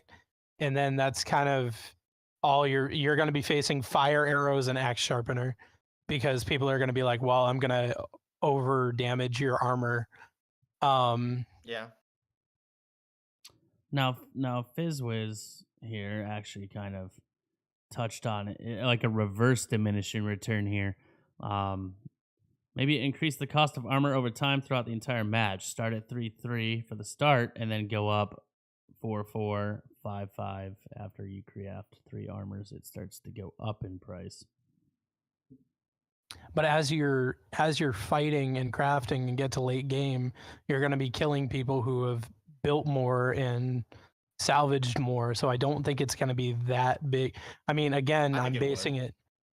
It may be a little bit, but I'm still basing it off the dude who literally made 13 armors. I mean, that would make him. He would have been able to make it. He would have been able to make 6, 7. I mean, 13. I guess. You guess? I mean, that. But then again, the other people instead of making 4 would have made 2. I mean, everybody loses out on that. So like proportionally. Well, he was saying after 3 though, like at a point, you know, like at a certain point, then it's like, okay, after you've crafted 3 armors, man, now it's gonna go up to 4-4. I don't know. Like, yeah, I mean, like it can go either way. I mean, there's like a lot of different opinions on it. I mean, I honestly like it the way it is. What? I don't think it's a problem, but yeah, I just think beach parties changed a lot. It has. It definitely has, and it'll take time for people to adjust. Let me touch on this because I'm like half like looking at this. Tournaments, because this got brought up just now. The fact that kills should count more. What? Kills in tournaments should count for more, so people stop hiding in bushes. As far as I know, and I don't know the actual setup because I've never casted these. What's weighted more in order? Kills, placement, damage. What's the order? Placement, right, Scarecrow? It's placement and then kills, and then damage is a tiebreaker. Yeah. Okay. Yeah, that's how we run ours. By the way, just a little plug: Darwin Elite hosting Stitch League. Now, why do you put more emphasis on placements rather than kills? And I ask that because, like, say somebody gets 3 kills, and the last guy just waits and just gets the very last kill with, like, how do you weight your damage and stuff with that? The problem with that is that if you weigh kills too much, it creates a very, very, very bad, like, snowball effect. I didn't actually mean to make that pun for the podcast, but no, seriously, like we had one tournament I remember early on, like early days, and Abstract Shadow won it, and it was where kills mattered so much, and he got like a 7 or 8 kill. He got like a 7 kill game or something like that, and then he died first the next 2 rounds, and he still won. So you get those scenarios where if you count kills too much, it actually makes someone so overpowered if they have a great game. But you also want to reward that, right? Like you want to reward someone who has an amazing game and might not pull their weight in the other 2. You want to even it out somewhere. So that's where like a lot of the trouble is, where like we need placements to still count for a lot, because we need to even out the points somehow. And if you make kills worth way too much, it just throws the balance off of everything. And that's the worst situation you can have. I agree too. I'm going to read really quick. Where do you wait? This is Miss Isabella's quote right here. Keep in mind, though, the Darwin's project is all about surviving to the end, not rewarding the first place who would defeat the entire idea of the game. I mean, hey, if people like watching 40-minute games where no one just does anything and everyone just sits, you might guess I'm not into that. Yeah, that's true and not true. I mean, the point is to survive, but and as far as like I know, and that's just I've competed in esports like a long time ago. Having things like damage and like the thing with rewarding first place for so much is just that, like you could just kind of wait it out, and with the vulturing that people do, you could just wait out till 2 people fight, kill them. I actually think that damage should be weighted more than anything when doing that. I think damage should be the number 1 weighted. Honestly, I think damage, placement, kills in that order is how that should go.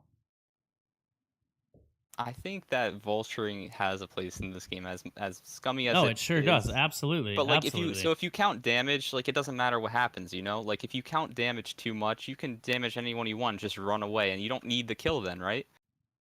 At least with vulturing, like you get those kill points, right? It's a part of the game. If 2 people are fighting and they have their fight goes on for so long that someone else has the chance to come over, you're either oblivious or you're taking too long in your fight.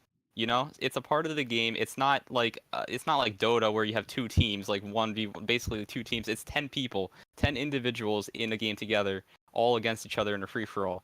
And I think people aren't like used to that in a competitive sense. And so that's why I put placement right underneath. I think as far as kills go, I think kills should be weighted lowest on the list because of the fact that you can let two people fight it out and then take that last snipe shot. I don't like that being weighted higher than damage done to a player.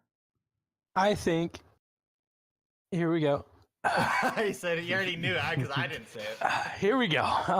I think I agree with Scarecrow that it should be placement, then kill. It should be what it is. Placement, kills, then damage. I think that having at least some sort of map awareness, situational awareness, and all of that to be able to vulture a fight is necessary. I'm not even going to say a part, is necessary to be successful in any battle royale game. Yes. And I'm going to say what I've said before, and people are like, whoa, this is a video game, it's not real life. If this was real life and you were in that situation, you would hide in a bush until somebody almost died, and then you would kill them because you don't want to have a full straight up fight with anybody because it's called risk assessment. That is the game. That is how it is played. Vulturing is in this game. It's in every battle royale game. It is what it is.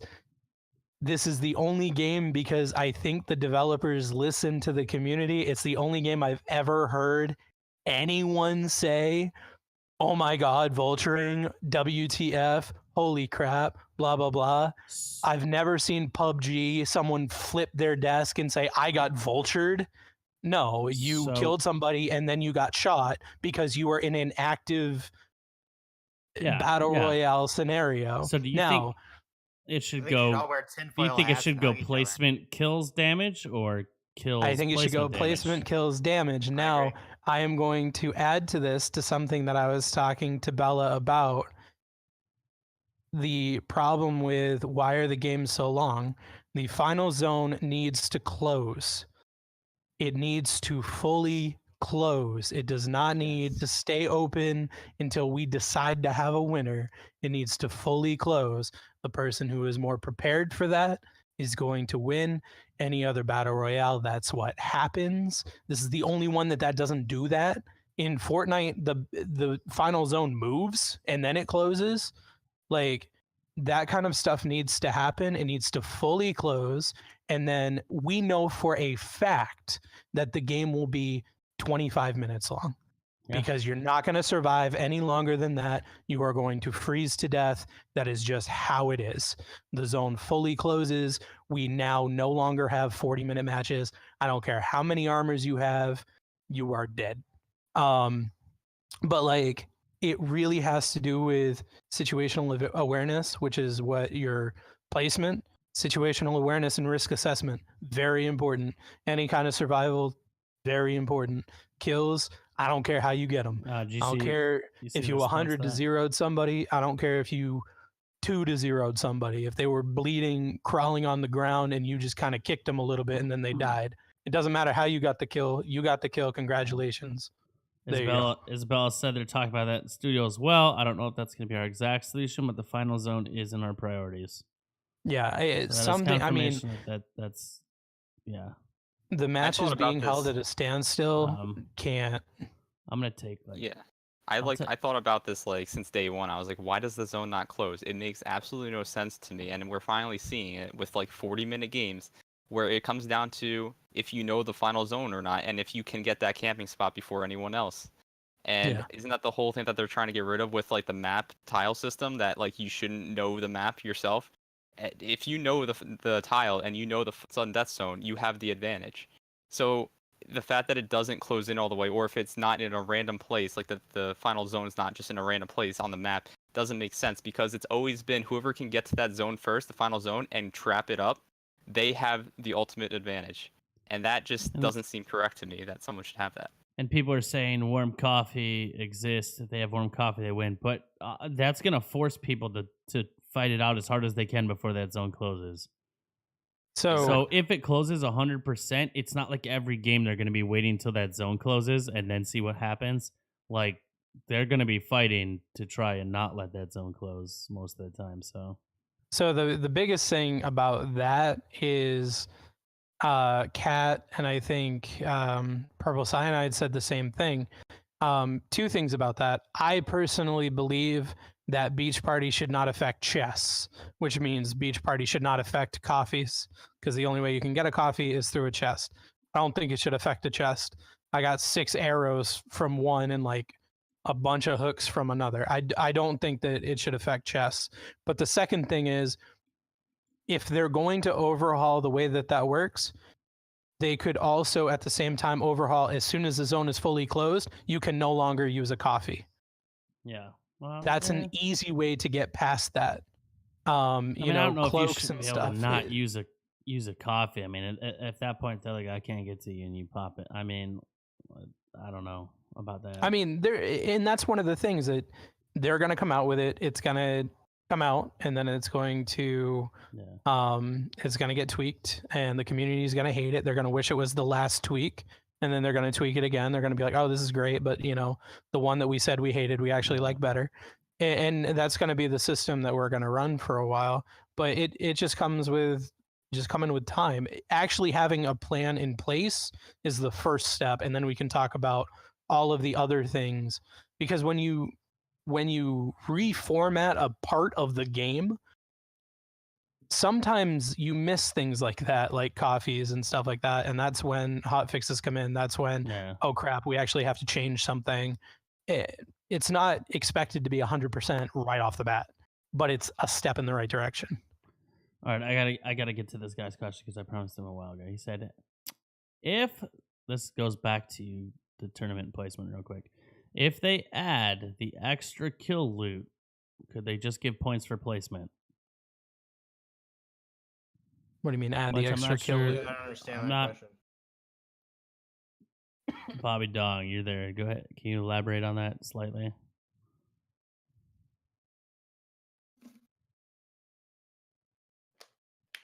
What's up, Dog? What's up, brother? Also, if anyone else has any questions, go ahead and at me. We'll go ahead and answer them. We got a few more minutes here. And then we're closing shop. Yeah, we have like 6 minutes. And if you missed any of this, you can check out YouTube. I'll have the VOD uploaded tonight. Oh my God, man. This guy wants to know where you get your hacks from so bad. He's been saying it so many times. God. Also, guys, don't forget, if you're looking for a good chair, visit ewinracing.com and use promo code 47 for 20% off. Yeah, buy my shirt. Oh, hey, since we're just throwing what stuff kind of up. shirt are you wearing? I can't see it. Can I see it? I'm like, literally really sharp. That's literally me on a shirt. It's called the Potato Mongoose line because I'm a potato. On the back, it says "You're dead to me" because it's one of the things I say. 47. So you can get that from my official merch shop. Thank God I've never heard those words. How did I grow my beard, dude? I'm just Italian, man. It just grows. You can have some. He's got hair everywhere. Let me see. Here we go. Okay. All right. Stop with the questions. Done. I'm gonna answer these ones. Then we'll go. Okay. Bobby Dong TV. If they add a lot more loot for getting a kill, there would be an inspiration to get kills, and that would be to get loot advantage versus points. I think what he's saying is like they could as opposed to doing damage and stuff, like getting more loot would force players to fight. We've actually touched on this in the last podcast, and I actually brought up the point, like, what about adding loot? And it was shut down immediately because nobody wants to watch a 40-minute game, and that's kind of the problem with any more loot added is a huge problem as far as game length. So I think we all kind of stand on that same point, yeah. All right, let me see here. What is Rabbit's question that's getting ignored? Yeah. I think directors should run max zone close power-ups and make sudden death max at 14 minutes. You know what we used to be able to do, which is actually funny? I know Rabbit remembers this, is if we had a close zone and it was final zone, if we used that close zone, it would immediately start sudden death. I love that, and they took that out. And then we can nuke it by putting it to vote. Yeah. All right, here we go. That was lit. All right, guys, we got this question again this week. Top 3 up-and-coming players, not top 3 players. Up-and-coming player. All right, I'm gonna get hatred. I'm gonna get hatred for this. I think me and director just had this talk in his chat. I think one of my favorite up-and-coming players to watch right now, and yeah, he's like in the finals, but he's not top 3, is Steph Knight. And I'm dead serious. Just watching him play, I'm saying, man, just watch. By up and coming, you mean been here forever? No. But I'm talking not top 3. I'm talking like up and coming as far as who do I think will. I take that question as who Dude, will Moonshine's take. my son. I'm all Yeah, about what I'm Moonshine. saying is who will take over as the top players, not like new players. I thought we were talking about like people that just like, got into the scene no. that we're hoping like Oh, that we're hoping like grow. I don't know. Maybe that's what he into meant. the I took that as people who weren't My top boy- 3 that are gonna take top 3. My boy- Casper's getting old. He's 17 now. Moon's gonna Yeah, take exactly. Scarecrow's 23. Like he should be in a wheelchair at this point. Basically. All right, so we got some people. We're gonna call them out right now. Okay, here's what I We're do. about to lose all our Y'all friends. Y'all don't want to listen to me ever when I talk about top 3. Last time I said it, you're like, oh, they don't even play anymore. Where's Max 7 again? Oh. Up and coming, my boy, my dude. I found him because of Purple, which I never thought I would ever. I didn't think those words were ever going to come out of my mouth. There is a guy. I lost my train of thought because Bobby Dong tagged me in a thing. Purple, help me out. Oh my god, I literally just lost my entire train of thought. The up and coming guy. Try Hard Mafia. Try Hard Mafia is flexing on people with an Xbox controller. Flex God, bro. Flexing on people with an Xbox controller. So is Casper. I love him, but I think so much. No. You said new, all right. up and coming. Okay. I'm not talking about Casper. Somebody else. He's been around for a bit, but he just got into the top 100. My actual son, my child, my son. I'm not hacking, also known as Hanzo Main. This dude came into my chat one day, didn't even know what the game was, and he played in his first top 100 on Saturday. And I'm like really excited to see what he's been doing. He's been growing. It's good to see him. I'm really excited to see what he can do. He got absolutely clapped. I'm not even going to lie about that. But I'll take my medication. Well, get calm down. Kaboom. He just needs to learn how top 100s are played. He has the mechanics necessary. He is a good player. Casper, I swear to God, we know it's you, bro. What about Nate Dogg? What? You guys don't know Nate Dogg? I think he's like number 39 I on the know line or him, something. but like Nate Dogg. he's a good player. I don't think he's fantastic. Like I don't think he's like most improved, you know. I don't think he's most improved. He's got a heck of a shot though. But I'm bad, so I don't. I can see you on Steam using your sound thing because you're cool. I'm sorry. All right.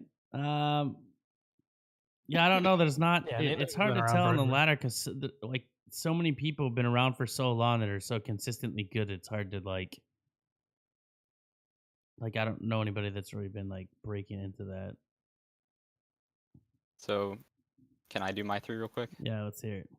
So I would say third is definitely. He said it in chat, and I was actually gonna pick him anyway. But Coco Monkey is I love actually Coco. amazing. He's Coco gotten Monkey. so much better. The up and coming QA tester, been playing really is. He- forever. I would trust him with this gaming QA test. He knows the game. claps. He claps on that dev server. Like that's the name you want to avoid when you're on that dev server. Coco admitted I killed you like really bad the other day. Just a minute in chat for me real quick. All right, who are your next two? Unfortunately, I do have to pick Steph Knight, even though he's not really new. He has consistently been in like the top like the top 100 tournaments. He's been consistently in the finals. He does amazing. Every time it feels like he doesn't even have to sweat, and he does amazing. And I'm over there like trying my gosh darn hardest.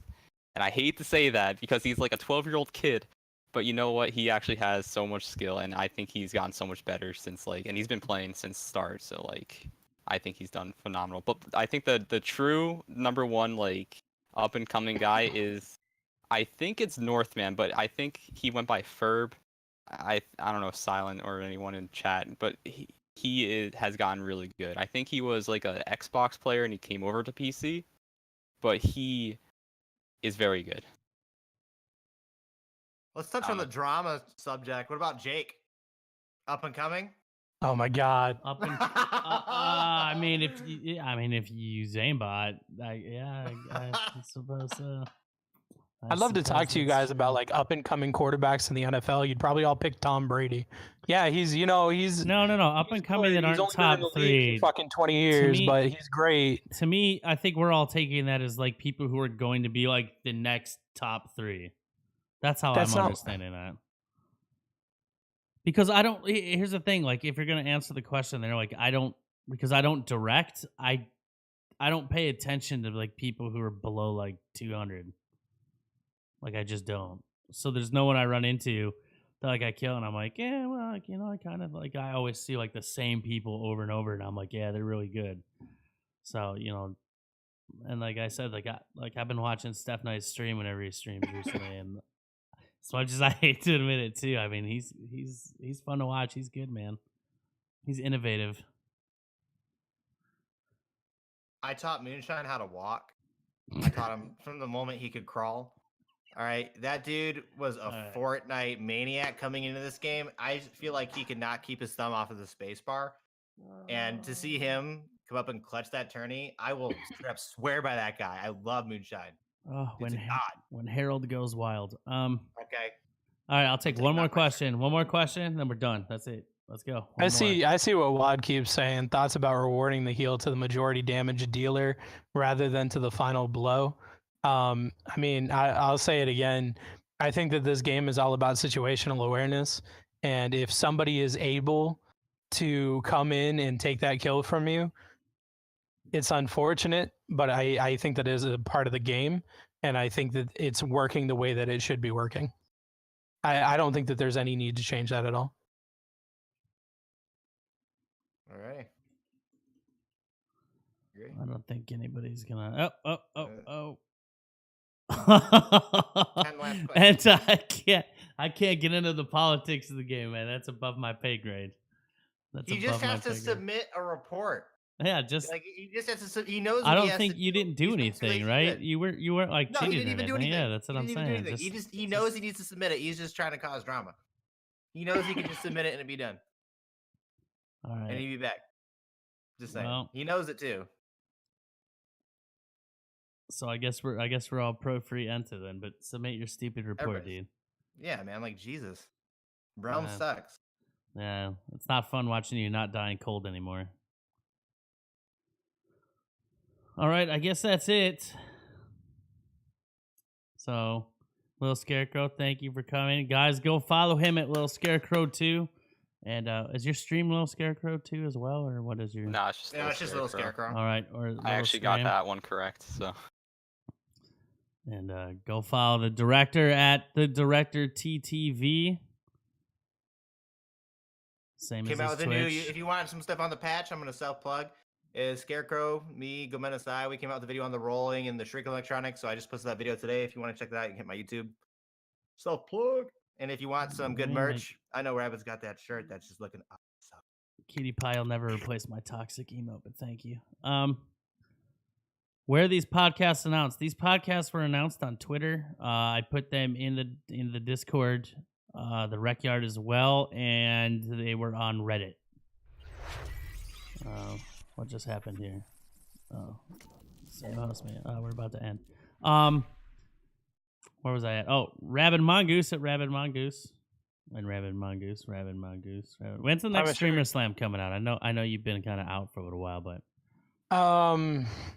to be perfectly honest, probably coming out on Monday. I've got to record everything, but we'll have. I'm thinking about getting some new people in. So if you are a Darwin streamer and you want to get onto Streamer Slam, basically it's a WWE wrestling simulation thing where a bunch of rivalries are created and settled in the ring with me casting it. And I'm going to have some special guest casters as well. Hit me up on Twitter at Rabid Mongoose, or on Discord, or just buy my shirt. I mean, either way, you can get me there. Buy the shirt. Buy it. Yes. Buy and it.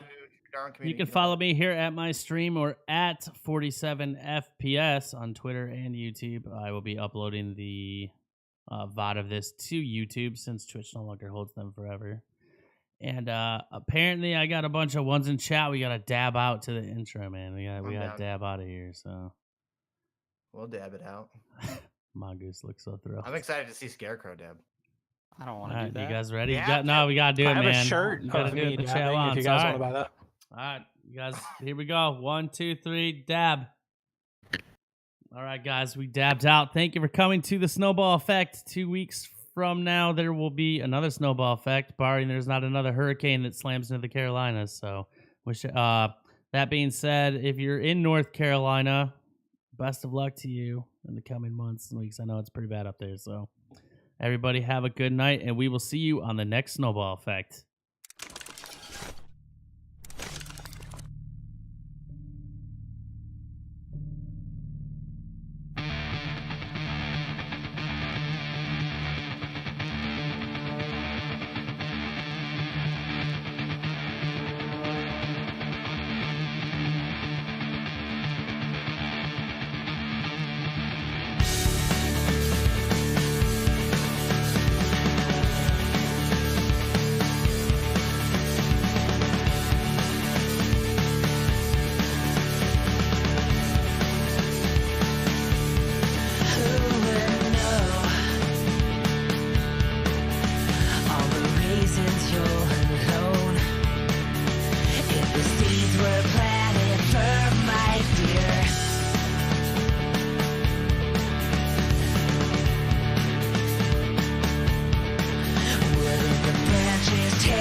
can't just tear it all apart. I'll tell you a secret, make it perfectly clear. There's no secrets this year. I'll tell you a secret, I'll make it perfectly clear. There's no secrets this year.